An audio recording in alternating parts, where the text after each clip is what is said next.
A very warm welcome to everyone and thank you for joining us today. On behalf of India Alternative Care Network, I welcome you all on this panel discussion on Model Foster Care Guidelines 2024. India Alternative Care Network is a collective dedicated to promoting the exchange of learning and dissemination of information, knowledge on the issues related to children without parental care or at risk of separation.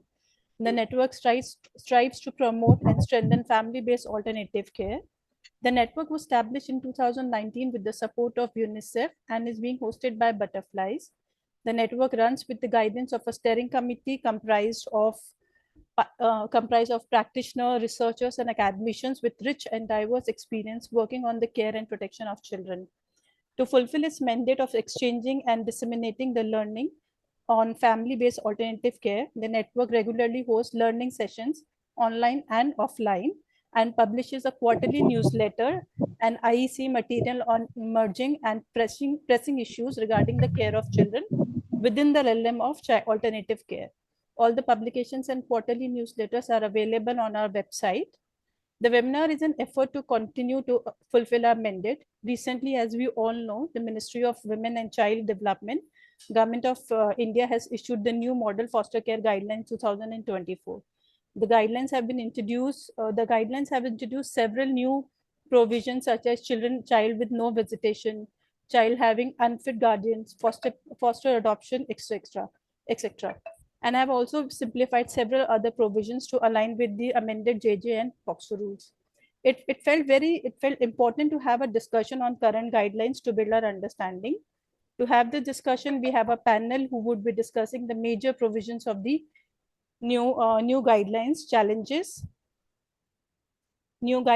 and challenges in its implementations and related themes. I would now like to introduce our panelists. Our first panelist is Dr. Jagannath Pati. May I request sir to please switch on your video.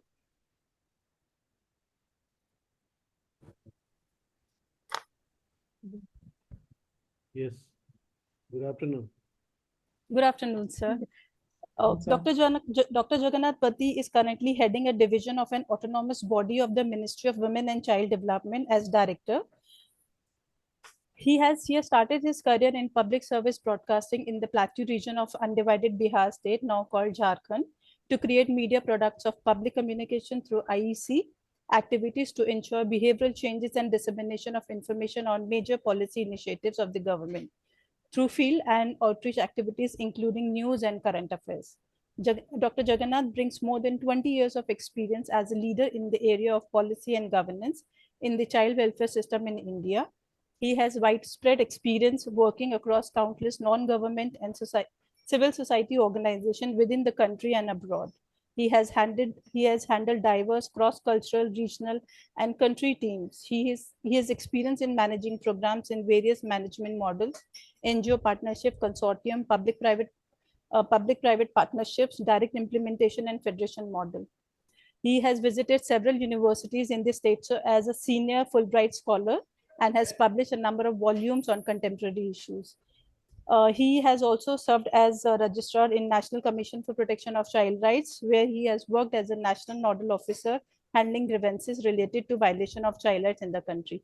A very warm welcome to you, and thank you, sir, for agreeing to be part of this panel discussion. Our next panelist is Mr. Satyajeet Mazumdar. May I request Mr. Mazumdar to please switch on your video?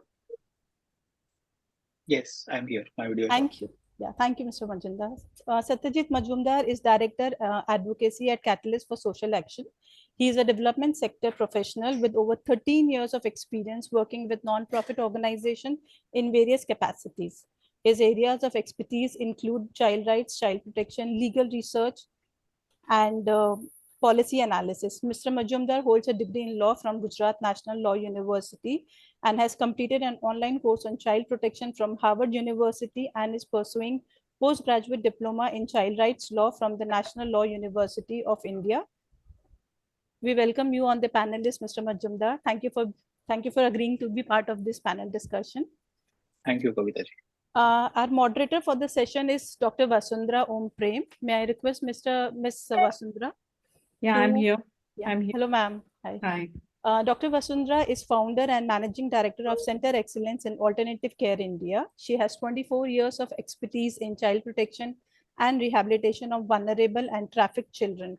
She has served on the board of International Foster Care Organization UK from 2015 to 2023. She has authored publications on foster care and child protection in collaboration with international and national agencies like NCPCR. At present, her organization is implementing foster care in India in partnership with UNICEF, Sri Lanka, with their Future Today UK. Her organization is pioneer in developing resources on foster care and its implementation in India. I welcome the panelists. A very warm welcome to all the participants. Over to you, Dr. Vasundhra. Thank you. Thank you, Dr. Kavita, for having me. So today I will be serving as your moderator, and you will be hearing from Dr. Jagannath Pati and from Mr. Satyajeet Mazumdar on this very timely and important policy document notified in April 2024, that is Model Guidelines on Foster Care. So I welcome both the panelists and thank you for being, agreeing to be part of this session. So, but before we get started, so I would like to request all the participants to please mute their mic because it really disturbs the audience. And we have question and answer session towards the end, and you can also write your questions in the chat box. If time permits, we will also be taking questions directly from the participants. So for today's session, I would say that more than 180 participants have registered, which shows the interest in the country towards foster care. Foster care was first included in Juvenile Justice Act in 2015. And considering that functionaries may not be able to implement, model guidelines were released in 2016. And then in 2018, NCPCR came up with the user guide on foster care.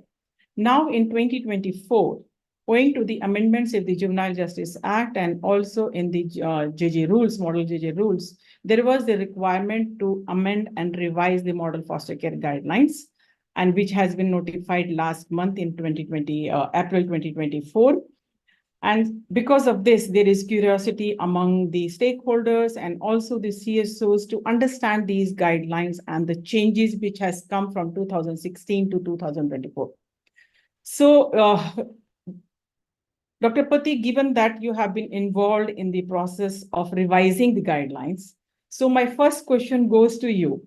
So can you throw some light on what major points or themes were considered while preparing and revising the new guidelines, and also how you evaluated the previous guidelines while preparing these guidelines? Good evening, everybody. Good evening, sir. Actually, see, over the years, we have come across the fact that foster care is not getting that kind of promotion as adoption is getting, and somewhere we are failing. And the government decided that everything should be digitalized. So that is the most important, and how it is possible. So with the 2016 guidelines, there were some issues and there were amendments later. So it was thought that everything has to be digital first. So CARA was given the assignment to develop IT application with the 2016 guidelines. So we developed the IT application.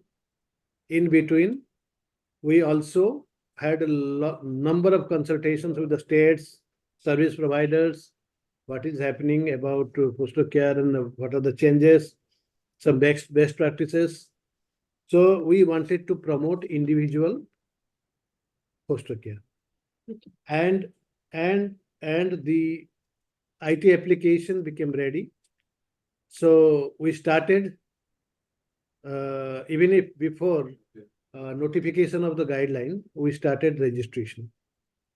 So we want to have it entirely seamless, because without a digital kind of thing, it is very difficult to monitor. Now you see that adoption, as far as adoption is considered, I think we have a seamless procedure. All over the country, same procedure, and the service providers, they know what to do and what are the safeguards, what the procedure, timeline, everything.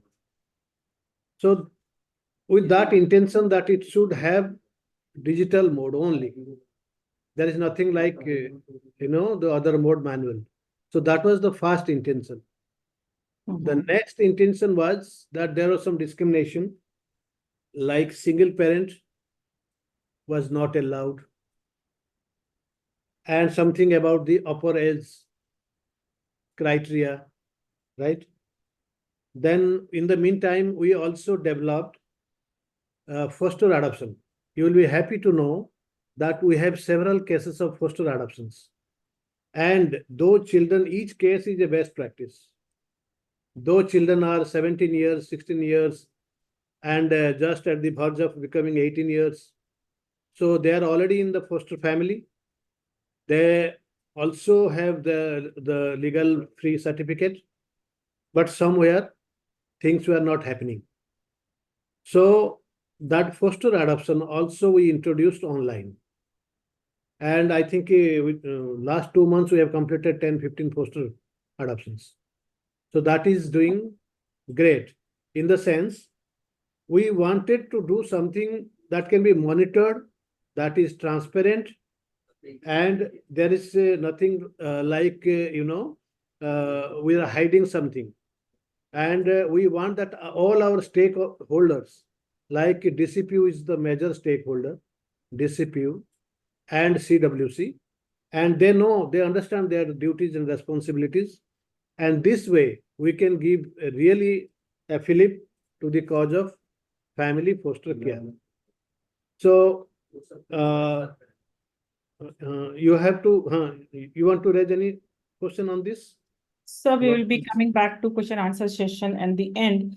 Hmm. Thank you very much, sir, for just letting us know that, okay, what was the thought process behind developing these guidelines, because since now we are clear that what exactly it has gone inside, that it is the standardization, it is the digitization that was required, and because you cannot have different modes of foster care across the country, it has to be standardized across the country, and you need to monitor. So the Yeah. monitoring has to be there. So now I would like to go to Mr. Satyajeet, because since CSA has been promoting family-based care and working with stakeholders also at the grassroots level. From a CSO perspective, what are the most significant changes introduced in the new foster care guidelines? And in your opinion, how you think that these changes would impact the work of CSO involved in foster care? Thank you, Dr. Vasundhra. Firstly, thank you for having me on this webinar. From a CSO perspective, I think as Dr. Pati already pointed out, there have been a few changes made to the new foster in the new foster care guidelines. So the category of children with no visitation has been introduced. Children with unfit parent or guardian has been introduced.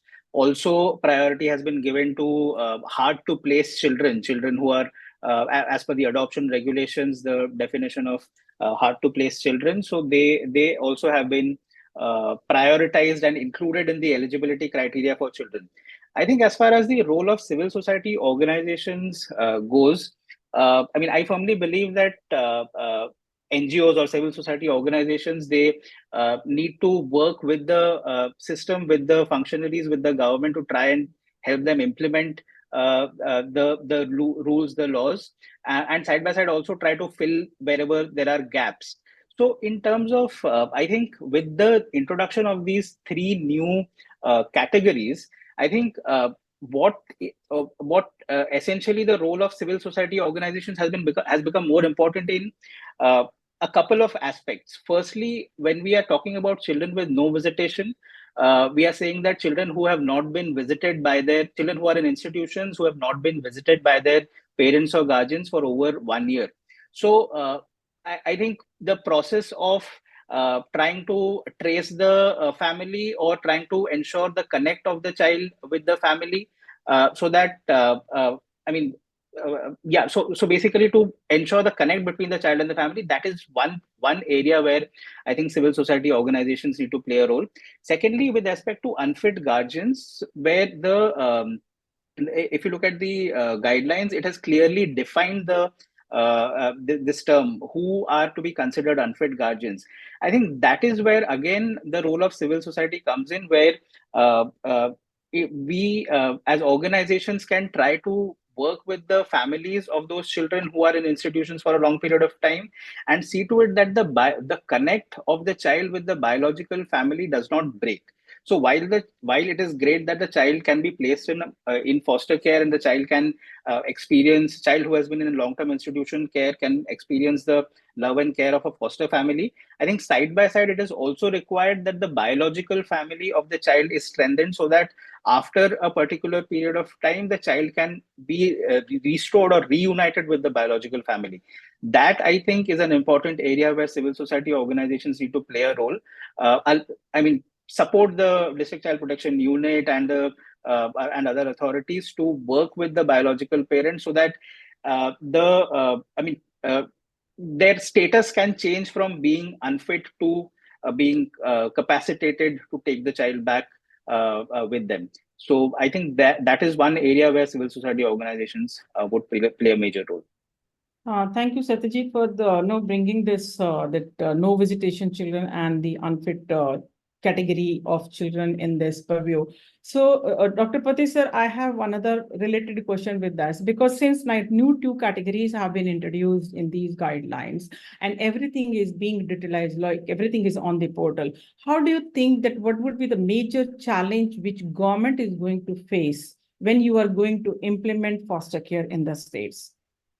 And including, I'm talking about carings also, like we have the caring. So what are the challenges that you think would be there in implementing now? See, we are experiencing the challenge, the greater challenge is that most of the places, the CWC, Child Welfare Committee, is unable to take decision. They do not have that kind of awareness level.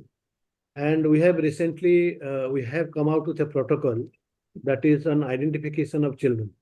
So we have given certain guidelines how this no visitation and unfit guardian cases, how they can be, the legal status of such children can be determined. One important aspect is that family strengthening efforts, restoration efforts are important. Only then becomes about legally free. So what is happening when in case of no visitation, we have found even for years together, for 3 years, 4 years, 5 years, either child is not going to the family or family is not going to the child. So we have something that what we are imparting, awareness, that after every year, suppose a child has not been visited 1 year, 2 year or 3 years.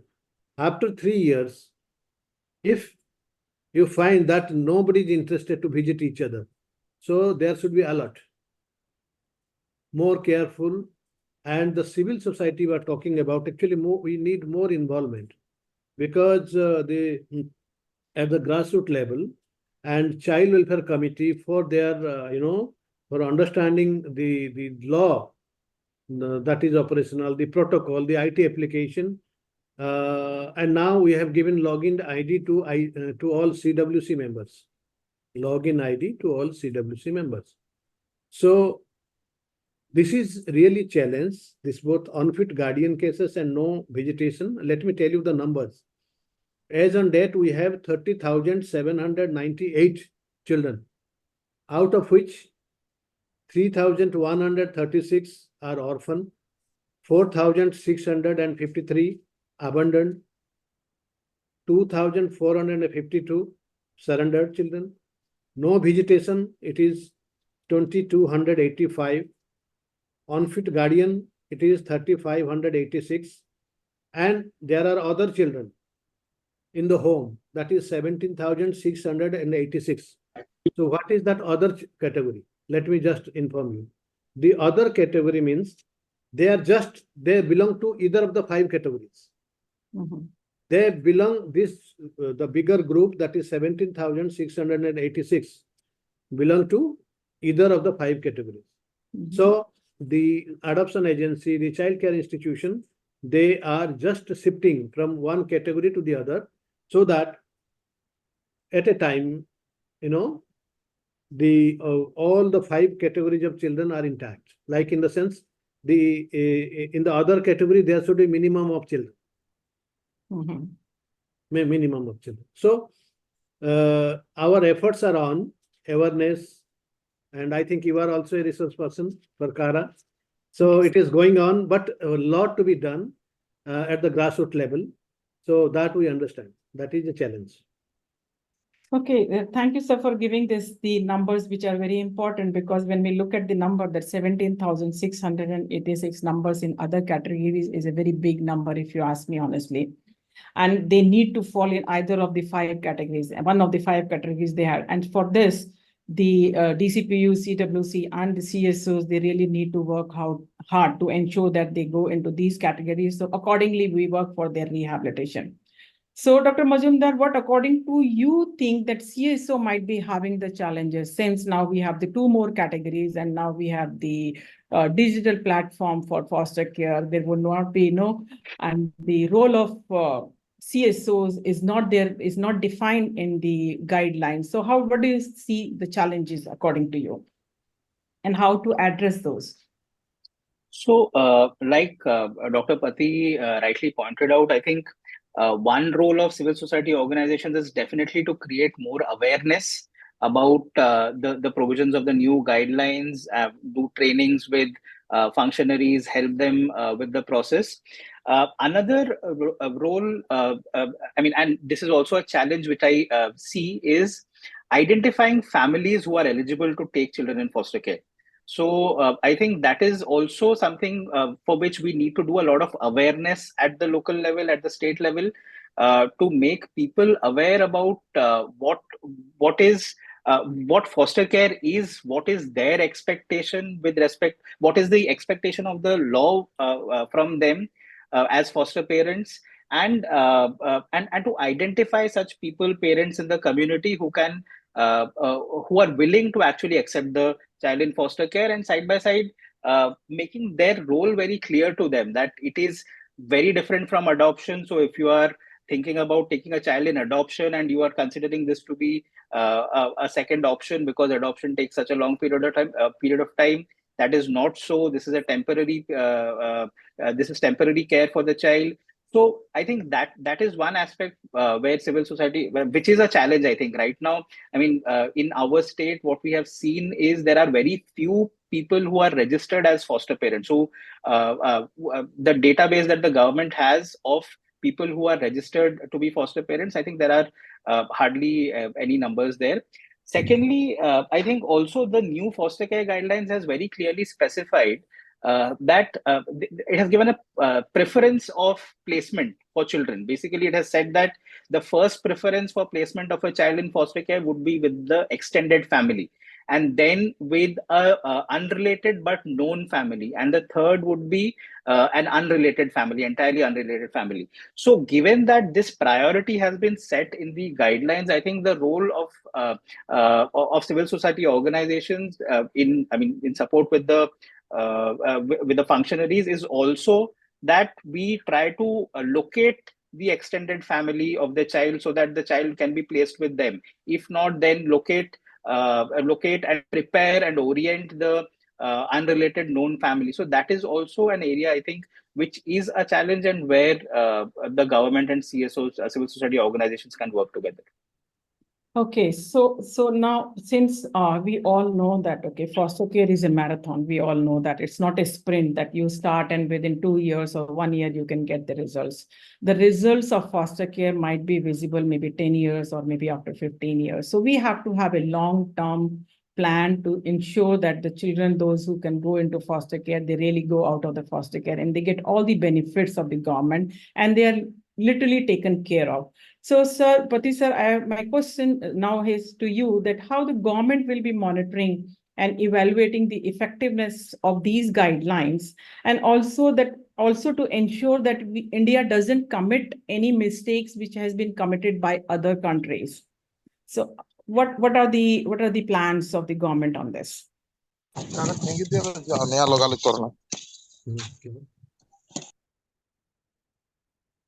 Yes. Hello. Yes, Hello. sir. Yes, sir. You're audible, sir. Yes. See, first of all, the other countries that they have done mistake with foster care service, I have exposure to that also. I have seen, but it is not going to happen in India. In the sense, here the children are normally placed in the local family with the relations. That is one thing. And number two, we only go for adoption in such cases, go for permanency in such cases where there is a win-win approach. Like the child wants, so also the foster parent wants. Otherwise, not. So, and here I think we have 150 registration already, but that is, if you see the size of the country, it is very, very less. So this civil society role, I think what Mr. Mazumdar is saying, I am very much appreciate. I appreciate the fact there needs to be a lot of awareness at the ground level, because at district level, perhaps they do not know if there is a guideline has come and there is IT application is available. So every district. So what? See why we intended to show that, because the Child Welfare Committee and the District Child Protection Unit, they can retrieve, the number of foster families registered, and they can retrieve the number of eligible children for foster care. Eligible children, hard to place children, special need children, and this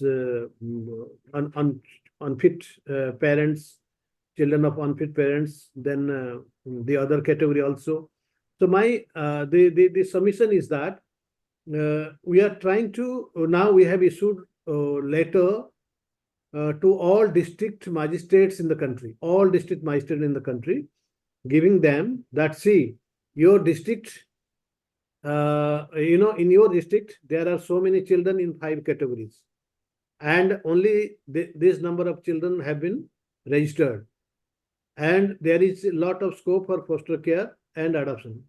So once the DM understands, then DM being the nodal office head of the district, so 700, I think 50 letters have gone.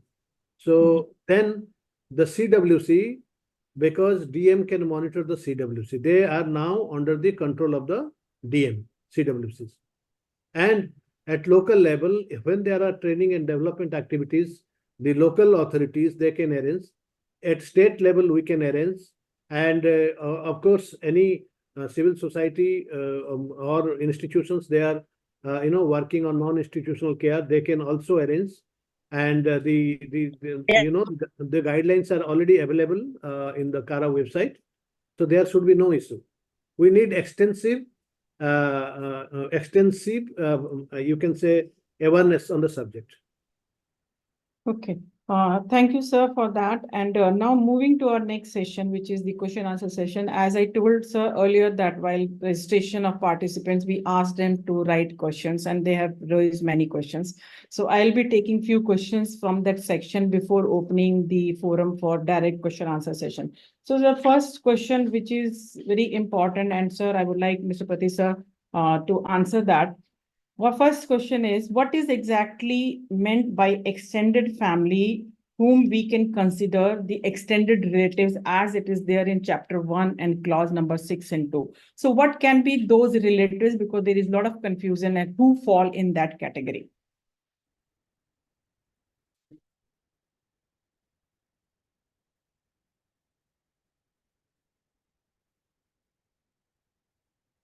Sir, for you, you are on mute, sir. Okay. So, see, we have kept it open in the sense, when we do relative adoptions, we are doing now large number of relative adoptions under JJ Act. So, we are doing up to third level, third degree, and also fourth degree. In the sense, we have joint family system, and still it is, and we have a very strong family bonding system, and we do not want to restrict to first degree.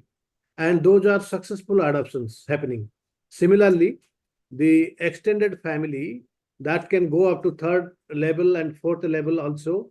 And depending on case to case. So at the local level, when CWC and DCPU are available, so they will be taking, due diligence, following the due diligence while making decision on each case.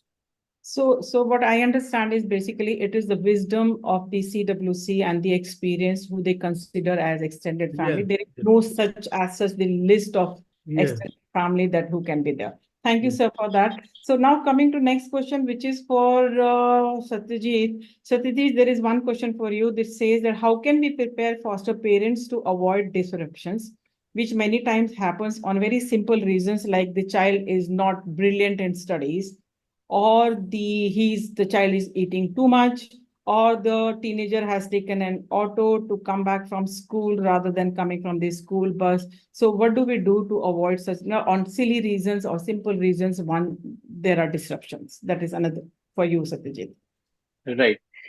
So I think it needs to start right from the time that we are selecting the family for foster care. When we are doing the due diligence, we should assess their capability, their intention, their ability to basically care for a child who has faced trauma in the past, who has probably lived in an institution for a long period of time.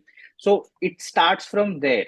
And when the child then moves into the family, I think constant the guidelines do provide for a monthly visit by the child welfare committee to the family to monitor the child. But much more than monitoring, I think what is required is ongoing support for the child, for the parents of the child. So simple parenting skills. It could be parenting skills. It could be helping the child to adjust in a new environment. What could be some good practices that can be shared with the parents so that they are better prepared to address the needs of the child and help the child adjust in the family.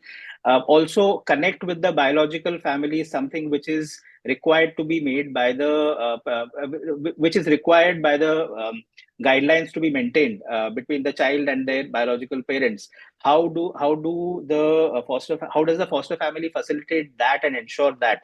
These are few things I think for which constant support and handholding would be required for foster families. Side by side, these are a few issues that you highlighted, but I think also we have seen foster families finding it difficult to enroll a child in the local school because of documentation, because of lack of documentation, or maybe if they want to take the child abroad with them for travel.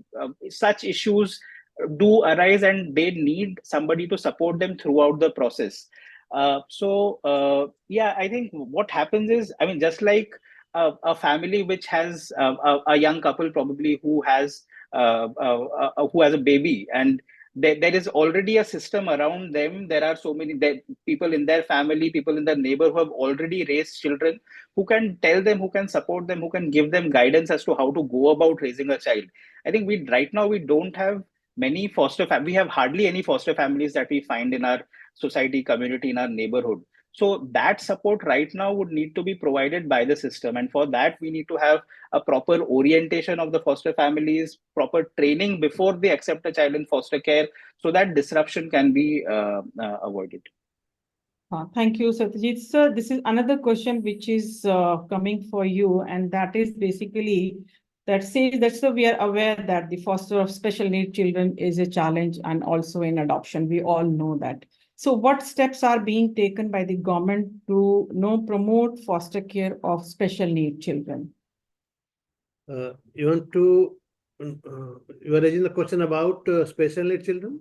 Yes. So what attempts are being taken by the government to ensure that these children are also, that it's not a challenge, and many people, they come forward and they accept these children in their families? Actually, in this particular area, special need children, we have to work more. Although we have seen that, there are so many children, they are not accepted as they have special features, physical, mental disabilities. And such children, we are now opening for the foster care, in the sense, maybe somebody who is very, careful, very concerned, and intends to take care of a child having special needs. So we are making an option open. That is one thing. And the highly special need children, I think sometimes they are being transferred to the specialized institutions because such children, they don't go for adoption.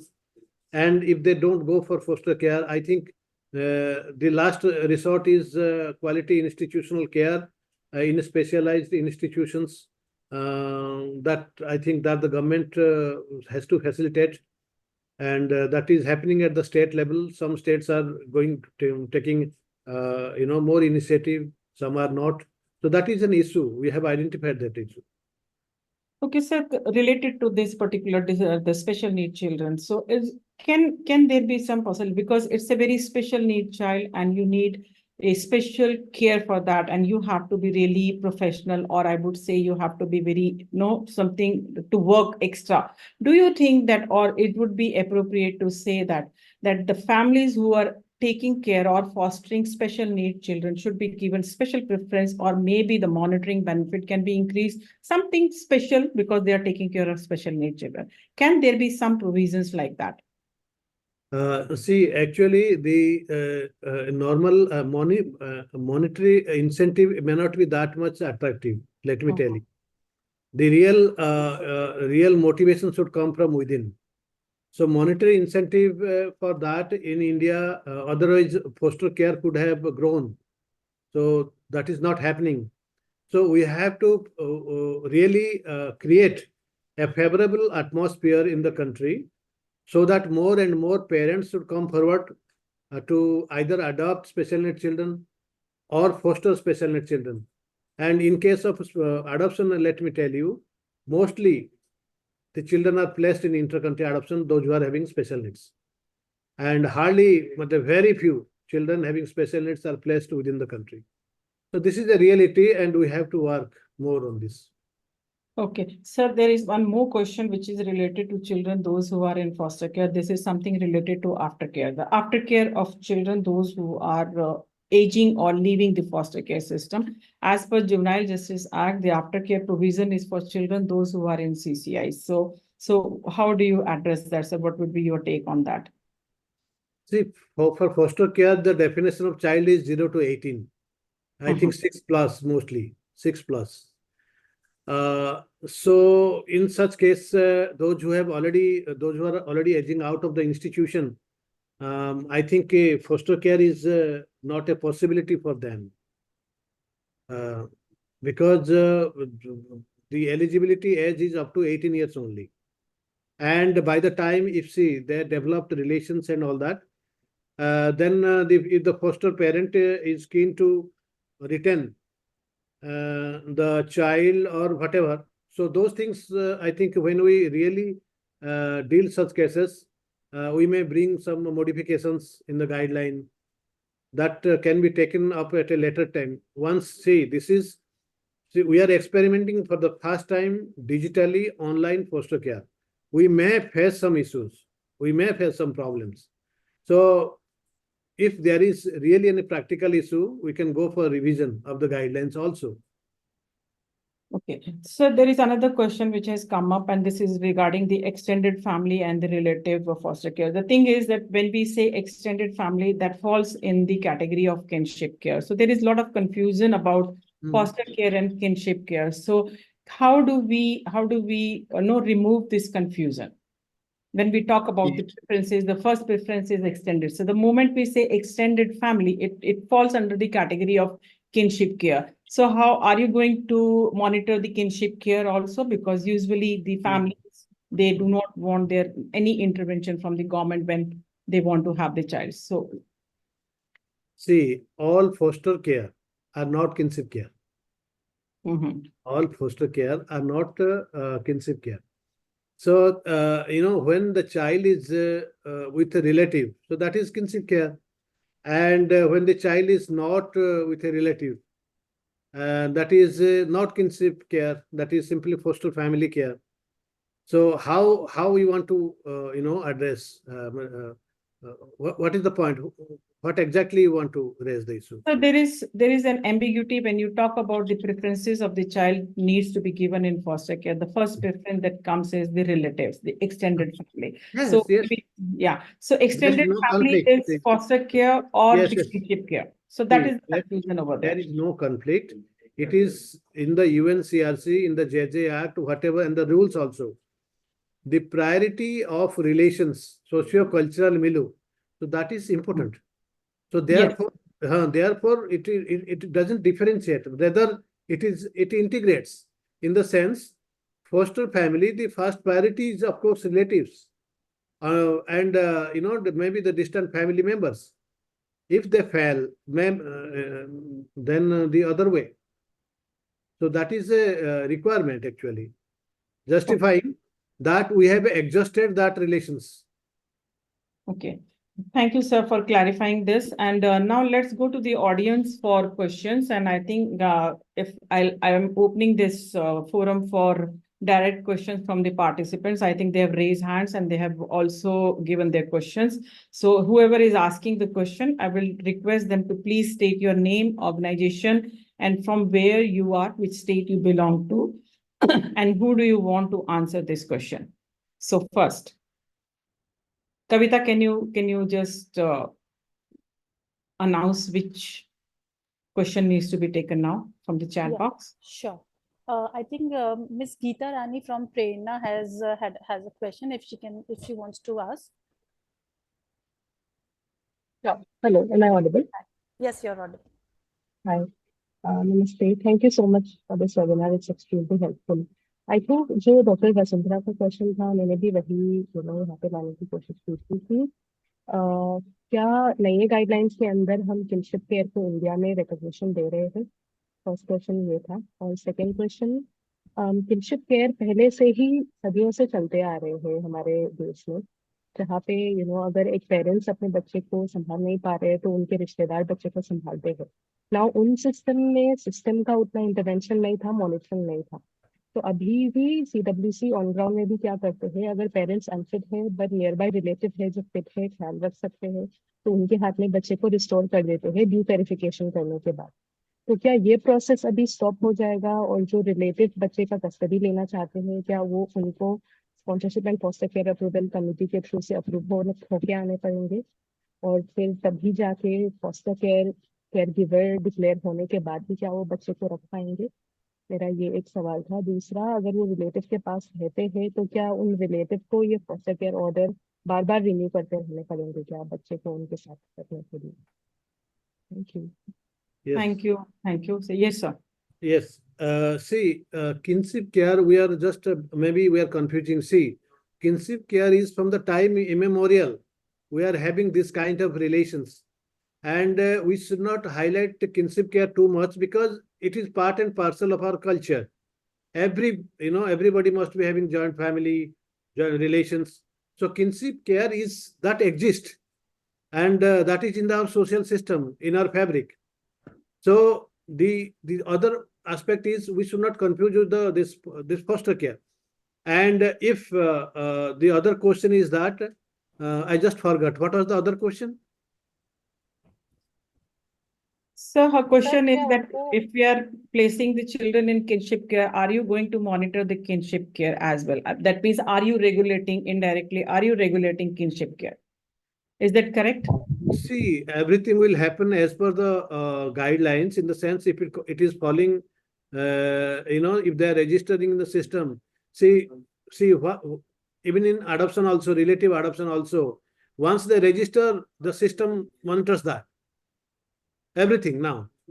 So once they even, the child is placed with a relative and it is entered in the system, it will be monitored, nothing else. Okay, so if it is in the system, definitely it's going to be monitored. Yes. Going to. Okay, I think, Kavita. Uma Shankar has a question. I think Satyajeet can take this question. Uma, please ask your question. Okay, thank you, ma'am. Thank you. नमस्कार, मैं उमाशंकर छत्तीसगढ़ अंबिकापुर सरगुजा से बोल रहा हूँ। Centre for excellency के साथ मिलकर काम करता हूँ।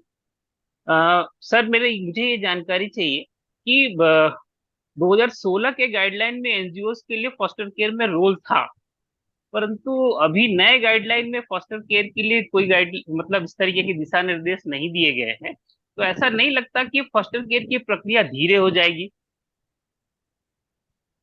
ये बता रहा हूँ कि सी ये गाइडलाइन बहुत है ना, बहुत एक समरी फॉर्म है। ये बहुत छोटा भी है, आप देखेंगे। ऐसा नहीं है कि जो आप जे एक्ट देखेंगे, जे एक्ट या जे rule, so there is Yes. already role for the NGO and civil society, and this foster care guideline is not beyond that. ये तो छोटा सा है, छोटा। ये जो गाइडलाइन आप देख रहे हो बहुत छोटा सा है, एकदम एक छोटा सा एस्पेक्ट है। यू जी गो जी। By the J act and the J rules, पूरी सिविल सोसाइटी के लिए सब रोल है, पूरा दिया हुआ है, तो no issue. Okay okay, thank you sir. I think I would like to also know Satyajeet's point on this. No, I totally agree with what Pati sir said. I think these are model guidelines for the states to now adopt and states to notify their own guidelines. So जो civil society का role है, the states can definitely add अगर उसमें और कुछ states को add करना है. And as I mean spoke about earlier कि सिविल सोसाइटी का रोल बहुत अलग अलग aspects में आ सकता है, right from preparation of the foster parents to preparation of the child for foster care, awareness about foster care, trainings on foster care. तो ये सारी चीजें शायद स्टेट्स जब अपने गाइडलाइंस बनाएंगे, स्टेट्स जब नोटिफाई करेंगे अपने गाइडलाइंस, तब उसमें इंक्लूड शायद हो सकते हैं। Thank you. Okay, Kavita, who is next? Rashmi has raised her hand. Rashmi ji, can you please ask your question? Yeah, hi. I think this was really helpful, and like first, I'd like to acknowledge that this was a need of the hour that everyone was, waiting for. I just had one question around monitoring. जो पति sir भी अभी बोल रहे थे कि through the IT and through the app, the processes for monitoring have actually been strengthened. I wanted to ask that on whose responsibility is it? Like who will be actually monitoring and going and seeing that the children are safe, seeing that if there is any sense of abuse, or even if there is any monetary relief, other is that reaching the children, just ensuring the safety of the child, is that going to come onto the DCPU's shoulders? Because as most of us know that already DCPUs are overburdened and understaffed both. So whose responsibility is all of this going to be? See, if you see the role as far as foster care is concerned, the role of CWC is very important, so also the DCPU. And as far as this monitoring is concerned, sometimes it may be with modern electronic system and everything, you can just have a video call, how you are doing, whether just have a talk to the child or talk to the family, how everything is fine. So if we want, we can capture that, and we can physically visit also. So it is not that difficult. The willingness is important. The willingness is important because at the district level, sometimes we see that there is no real involvement. So that is the issue. There may be parents willing to mentor a child, but on the one hand, we have to have more foster parents to be registered on the system, and we shall also have to identify the children and also determine their status. And you see, all those children unfit parents and no vegetation, I think these cases will be very ideal cases for foster care. Very ideal cases for foster care. Thank you, sir. I think there is one very important question which I can see in the chat, which is from Sona Burman. Sona, you want to raise this question, or you want me to read this question? I think. You can read it. You can read it. Yeah, please go ahead, Sona. Oh, okay, thank you, ma'am. So my question is why, in this new guideline, so the prospective parents are barred from taking child in foster care. So why is it so? Because we all know that, like here, if we take Chhattisgarh's case, so there are lots of parents who were waiting, who have waited for years and got this, child in foster care, and they're really happy, that this foster care thing came and they have taken, and they will after 2 years they are going to take the child in adoption. So why is it like, you barred the parents from taking child in, like those who have like registered in Kara. So why are they not eligible to, you know, Foster take age. child in foster care? Okay. Yeah. Okay. Thank you so much. Namaskar, Nilima ji, namaskar. Yeah. See, Very good discussion. Yeah. yeah. This is an See, important question, Dr. Pati, for you. yes. Actually, you see, we have on the one hand, there is a situation when foster family is already taking care of the child. Foster family is already taking care of the child. That is one situation. And another situation, prospective foster parents desire to foster a child. So there are, in the online system, we have enabled both. In the online system, we have enabled both. In the sense, in case of already the foster family is already taking care of the child and they have spent 2 years already. And in that case, the DCPO has to register and the rest of the formalities has to be completed. And we have done several cases now, foster adoption cases. And those children are 16 years, 15 years, very old children. And none of the case leading to disruption. None of the case, foster adoption. Because they know each other. So there is, and we get a recommendation from the state and the DCPU and they do it. And all happens within 10 or 15 or 20 days. And in some of the cases we have done, the child is just two days, after 2 days, the child will complete 18 years, become adult. So we have called the DM and DM on the same day, doing the adoption order and sending in the WhatsApp. Yes, I have done. So this is miracle in the system. So on the one way, we are catering to those kind of children. We started, those kind of experiment we saw in Kerala. So many cases. We worked on that and we have found way. The other way is prospective foster parents. So there is a great need by the civil society, as Mr. Mazumdar is highlighting, that we have to have more awareness. Awareness is very less. There may be some awareness in Mumbai, Bangalore, and some metro cities, but at local level, at district level, awareness is very less. So that is why we have to all work.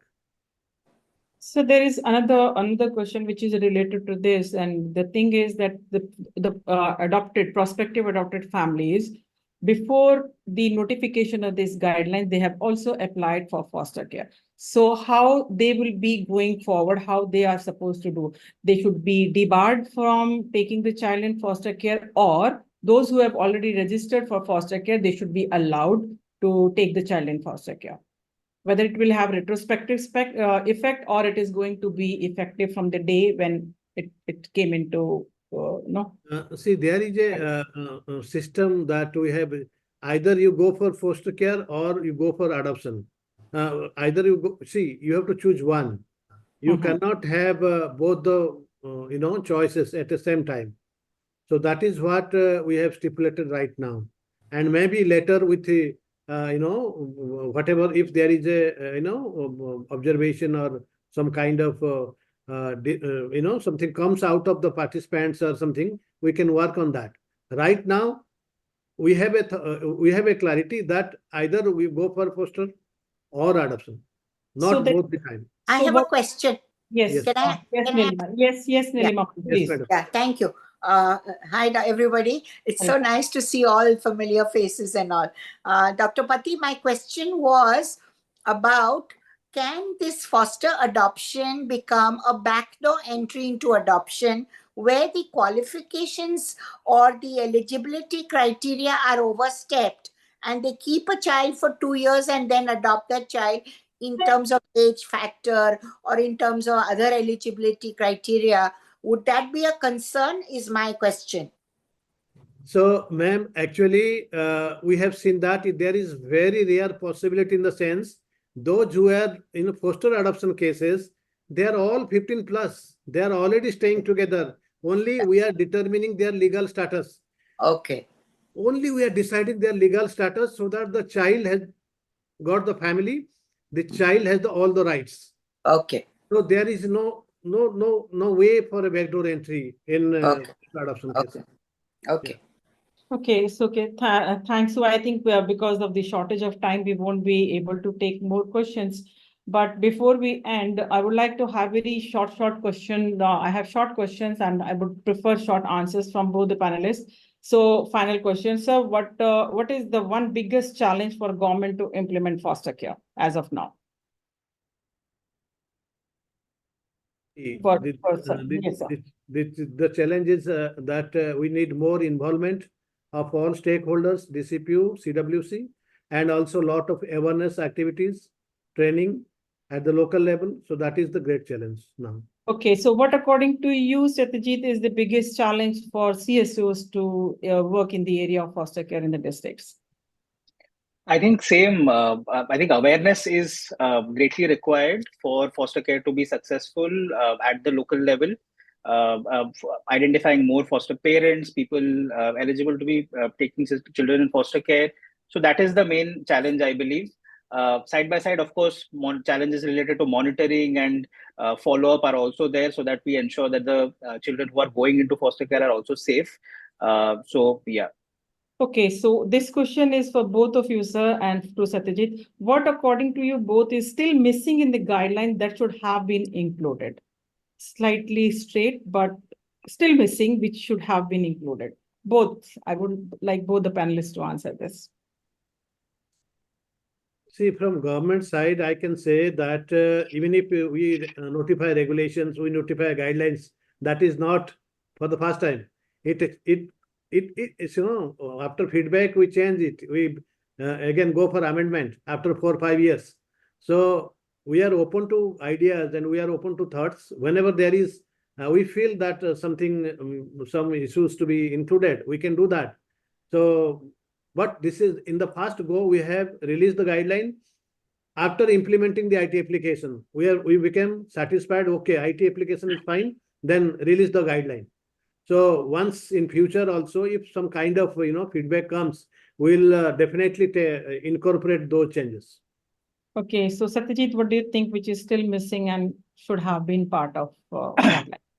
I think the priority that needs to be given to reunification of a child to their biological family is something which is missing in the guideline. Of course, there are provisions in the JJ Act and rules, but that is something which is very important, I believe, in foster care, because the objective of foster care is, foster care is for a temporary period, and ultimately the system should strengthen the biological family so that the child can be reunified.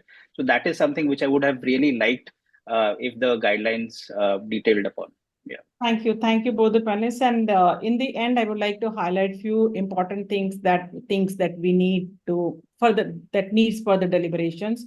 That is the supporting the families, the gatekeeping and family strengthening, awareness about the foster care in the community, and the standardization that has already been done by the government, which needs to be more strengthened so that there is no problem in that. And special need children, we need to work for special need children. So these are the things which we need further deliberations, I think, and we need to address. And as we work in the community, we'll be coming up with more challenges and we'll be sending to you, sir, all our challenges so that you can address in the guidelines. That would be our request.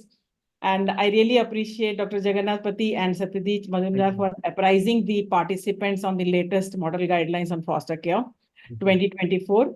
And with this, I would like to end the session by saying that we all need to share the responsibility of protecting our children and making them the productive citizens of our country. And I would like to leave with this quote of Phi Newert, that it is not necessary to know the beginning of a child's story to change the ending. Thank you very much for being part of this session. I hope this session was helpful to all the stakeholders and the participants. And I wish you a very good evening. Thank you. Over to you, Kavita. Okay. Thank you so much, Vasundhra. I would request JB Oli sir to give a vote of thanks to all the participants and the panelists for having this interactive and very wonderful discussion. Over to JB sir. Thank you, Kavita. First of all, I would like to thank Dr. Jagannath Pati for giving the overview of the new guidelines, also taking us through the genesis and also the intent and purpose of the guidelines. and also highlighting some of the challenges that he foresees in implementing the guidelines. And we hope that, these are the new guidelines, and after some time, we'll have another round of discussion to also discuss about challenges, experiences, and how they can be strengthened, improved. I would like to thank Mr. Mazumdar for talking about the role of the civil societies and practitioners and academicians, non-government people. And even though it may not be explicitly mentioned in the guidelines, our role and the role of the civil societies is never going to end, because we have also equally important role. So, so that thank you very much for still highlighting how we can and everybody can support, stay and play a role. I would like to thank Dr. Vasundhra for moderating the session, the most suitable and appropriate person, competent person to moderate it, because these are the guidelines close to her heart, I'm sure. And it was, and also she, within time she could, moderate and also ask questions which were very particular and also relevant. Thank you very much, ma'am. And I also thank Kavita and appreciate her for coming up with this idea and organizing this webinar in a short period of time, and informing everybody on time, also finding and also talking to the moderator and also the resource persons. And I would like to thank my another colleague, Anas, for providing technical support and organizing the online technical aspect of the webinar. And we hope that, we'll have further discussions. And it is so overwhelming to find so many people attending, showing the interest. So it means there's a lot of interest, and we will, and IACN will, definitely take it forward with more ideas, and so also bringing the dialogue and also, discussion in table. Thank you very much for everybody for participation. Thank you so much. Thank you everyone for joining us with today. We keep hosting such webinars, and your participation makes it more effective and successful. In future also, we'll be sharing you information about such webinars. Have a wonderful day, everyone. Thank you everyone for joining us. Thank you. Thank you. And special thank Thank you to you. Mr. Mazumdar, Thank you. Dr. Vasundhra, and Dr. Pati. Thank you for Thank joining you us. so much. Thanks, Thanks a lot. everyone. Thank Thank you. you, everyone. Thank Thank you you. so much. Thank you, all of you. Thank you. Thank you. Thank you.